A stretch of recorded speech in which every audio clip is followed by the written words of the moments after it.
bonsoir. Il est 20h un peu partout dans la verte Casamance, c'est l'heure du journal. Voici le sommaire. Au sommaire de cette édition, le rôle de l'étudiant dans le processus de la paix en Casamance, c'est le thème des 72 heures d'activité que compte organiser l'amicale des élèves et étudiants de Ziguinchor. Le conseil départemental de Ziguinchor a été le théâtre d'une réunion politique aux allures de meeting de la Fédération Casamance du parti de l'UFDG, Union des forces démocratiques de la Guinée, de l'opposant Cellou Dalein Diallo. Et puis à l'international, au Mali, le président français va rencontrer le colonel Assimi Goïta, président de la transition malienne. C'est la première fois que les deux chefs d'État se parleront en face à face après plusieurs échanges téléphoniques. La tenue de la CAN programmée du 9 janvier au 6 février au Cameroun est plus que jamais incertaine. La possibilité d'une annulation de l'édition prend de plus en plus de l'épaisseur. D'après certains médias, la reprise progressive de la pandémie à Covid-19 avec le variant Omicron constitue la raison principale d'une probable annulation de ce tournoi majeur de football. Telles sont les grandes lignes de développement dans une poussière de secondes.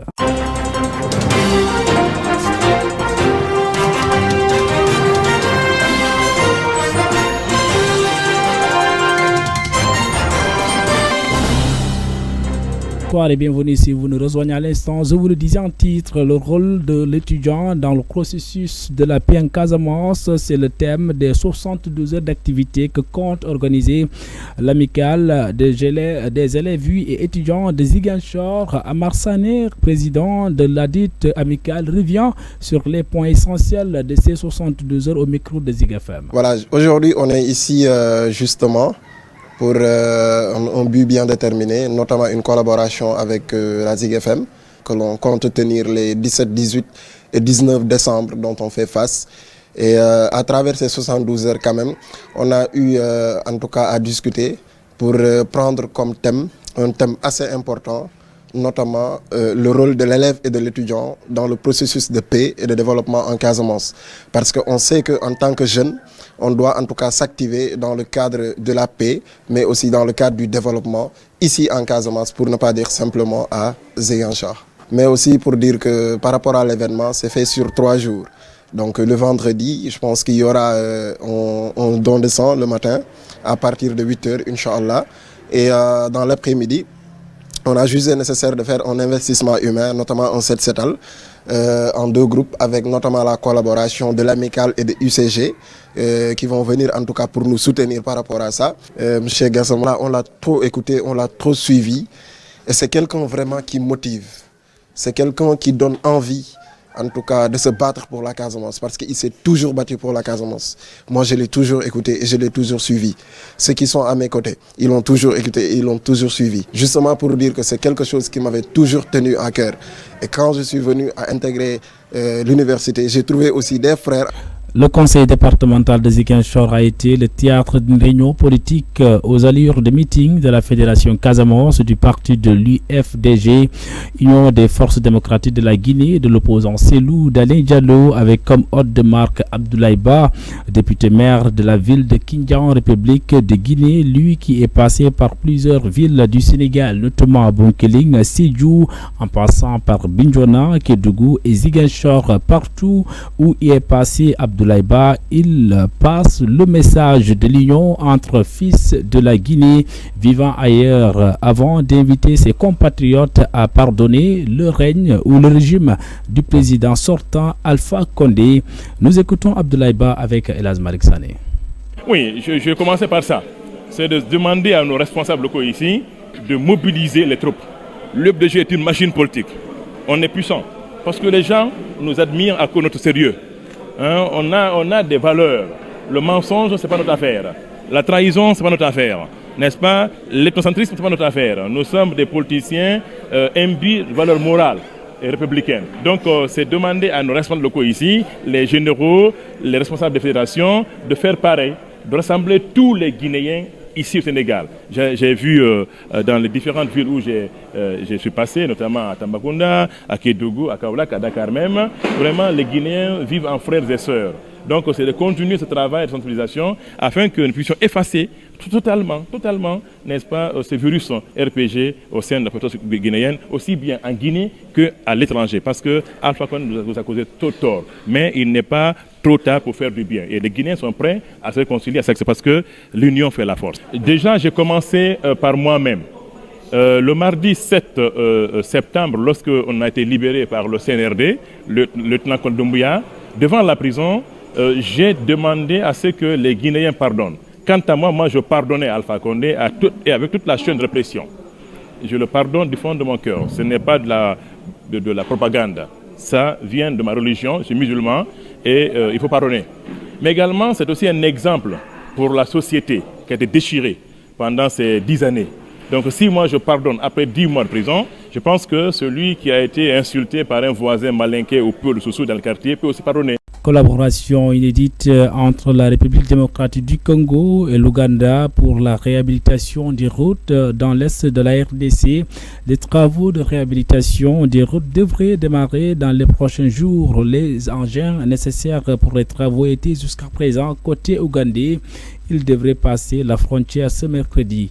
Au Mali, je vous le disais en titre, le président français va rencontrer le colonel Assimi Goïta, président de la transition malienne. C'est la première fois que les deux chefs d'État se parleront en face à face après plusieurs échanges téléphoniques. La rencontre est prévue lundi 20 décembre à Bamako, selon des informations de Jeune Afrique que RFI a pu confirmer auprès de l'Élysée. Les sujets de discussion ne manqueront pas avec Emmanuel Macron.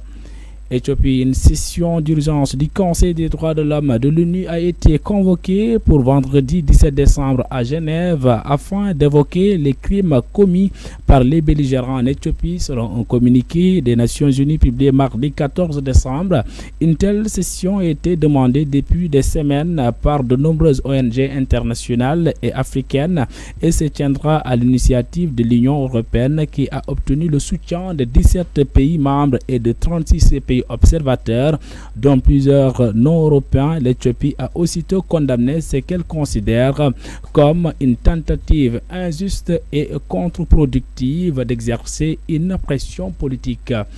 En sport, je vous le disais, nous reparlerons de la finale de la zone 2B de l'ODCAV de Ziguinchor joué ce week-end. C'est l'AIC Djignabo qui entre dans l'histoire en s'adjugeant le trophée aux dépens de l'AIC Aline Sotoué Diatta par tir au but. Temps réglementaire, c'était 0 but partout. Le parrain de cette finale, l'adjoint au maire de Ziguinchor. Suivons les explications de Taïbou Djedjou avec Abbas Aruna Choy. Je voudrais d'abord féliciter et remercier le président de la zone, son comité directeur, pour le choix porté à ma modeste personne. Je ne sais pas pourquoi ils m'ont choisi, mais ce qu'il faut savoir, j'habite dans la zone. Je suis né là-bas, j'ai grandi là-bas. J'étais président de l'ODCAV, président d'AIC. En tout cas, j'ai été dans les structures locales. C'est vrai, après mon retrait, il était normal que je puisse quand même, comme d'autres l'ont fait pour nous, qu'on puisse accompagner les jeunes. Et comme je le dis souvent, on a une jeunesse quand même non violente et consciente. Ce qui se passe ailleurs ne se produit pas ici à Ziguinchor. Je voudrais en tout cas profiter de cette occasion pour lancer un message de paix, de non-violence, pour que les jeunes puissent continuer dans cette dynamique-là. Parce qu'au-delà du sport, au-delà des joueurs qui s'activent autour du terrain, les autres permettent en tout cas de raffermir les relations. Et je pense que, comme vous l'avez vu, ils ont relevé le défi de l'organisation et de la mobilisation. Et nous avons assisté à un beau jeu. Et véritablement, je tenais à les féliciter, encourager l'équipe d'Aline Sotoué et féliciter celle de Réal et de Djignabo. Ils n'ont pas dérangé. En tout cas, en somme, c'est la jeunesse de Ziguinchor qui a gagné et je voudrais féliciter. La tenue de la CAN programmée du 9 janvier au 6 février au Cameroun n'est plus que jamais incertaine. La possibilité d'une annulation de l'édition prend de plus en plus de l'épaisseur. D'après certains médias, la reprise progressive de la pandémie à Covid-19 avec le variant Omicron constitue la raison principale d'une probable annulation de ce tournoi majeur. Pour rappel, les joueurs évoluant en Premier League et appelés en sélection devront se plier à une quarantaine stricte à leur retour d'Afrique en février, ce qui prolongera leur indisponibilité à un moment charnière de la saison. C'est l'élément qui met fin à cette édition. Merci de l'avoir suivi et restez en compagnie de nos programmes. Quant à moi, je vous dis au revoir.